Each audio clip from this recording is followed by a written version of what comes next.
Ortodoksii Itoophiyaatiin barreeffame kun maqaan nama kanaa gaafa ijoollummaa san maal jedhamee akka waamamuu ture garuu dhahuu lagate.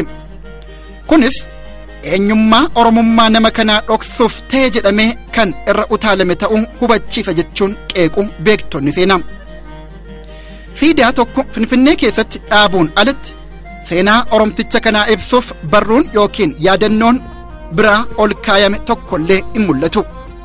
Akkuma Abuuna Phexros ilmaan Oromoo Itoophiyaaf ifaajanii eenyummaan isaanii dhokfamu keessaa tokko kan ta'an Looreet Tsaggaayee Gabramadin Luuccaa qofatu Phexros yaachiin sa'aat yookiin Phexros sa'aasanitti mata duree jedhuun haala gaddisiisaa wareegama Abuuna Phexros irratti tiyaatira tokko hojjete. Gootonni Oromoo baay'een seenaa Itoophiyaa keessatti iddoon bittootaan kennameef yeroo hundumaa kan nama gaddisiisu ta'e mul'ata. Ilmaan Oromoo onnee gootummaa isaanii birmadummaa Itoophiyaa fi bittoota isii aangoo irratti tiksuuf oolchan hundi salphatanii du'uu mannaa akka Jeneraal Taaddasaa Birruu yeroodhaan dammaqanii daandii isaanii sirreeffachuutu irra ture. Abbaan Jeneraal Taaddasaa Birruu obbo Birruun lola farra faashiist Xaaliyaa keessatti wareegaman. Jeneraal Taaddasaan illee ijoollummaa isaaniitti duula farra faashiist Xaaliyaa keessatti qooda mul'ataa akka gumaachanii turan seenaa isaaniitu dubbata.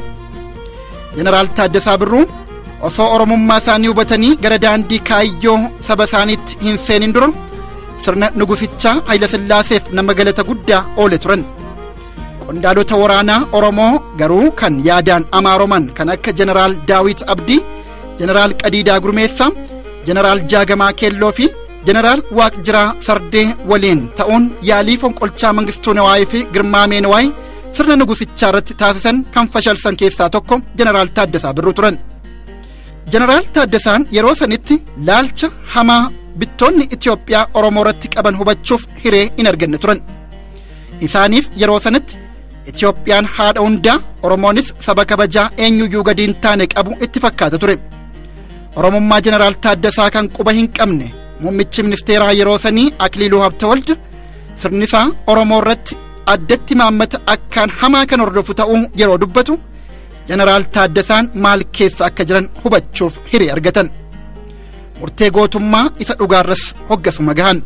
Edaa Itoophiyaa fi bittoonni ishii kanin amanamtummaadhaan hanga har'aatti tajaajilaa yoo nagee saba kiyyaaf ilaalcha hamaa kana fakkaatu qabdii jechuun xurree isaanii sirreeffatanii seenaa jagnummaa kan yoomuu hin dagatamne galmeeffatan.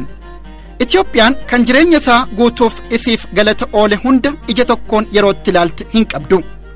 Jeneraal Taaddasaa Birruu gaafa oromummaa isaanii hubatanii mirga sabummaa isaanii kabachiisuuf qabsaa'uu eegalan qoodni isaan sana dura Itoophiyaaf oolan battalumatti dagatame diina innikkaa taasifaman. Gooticha qabsaawaa Afriikaa kibbaa kan addunyaan cuftii har'a dinqisiifattu kan ta'an Neelsan Maandeellaa fa'aa leenjisuudhaan kan beekaman Jeneraal Taaddasaa Birruu maaf oromummaa kee ganuu didde, maaf sabummaa keef quuqamte jedhamuun hireen isaanii dhumarratti ajjechaa ta'e. Sirni dargii sirna fiiwudaalaa kan isa dura ture hadheessee haa balaaleffatu malee imaammata farra oromummaa kan sirni duraa isa dhaalchise garuu jabeessee galateeffatee itti amanee fudhachuun Jeneraal Taaddasaa fa'aa du'aan adabe.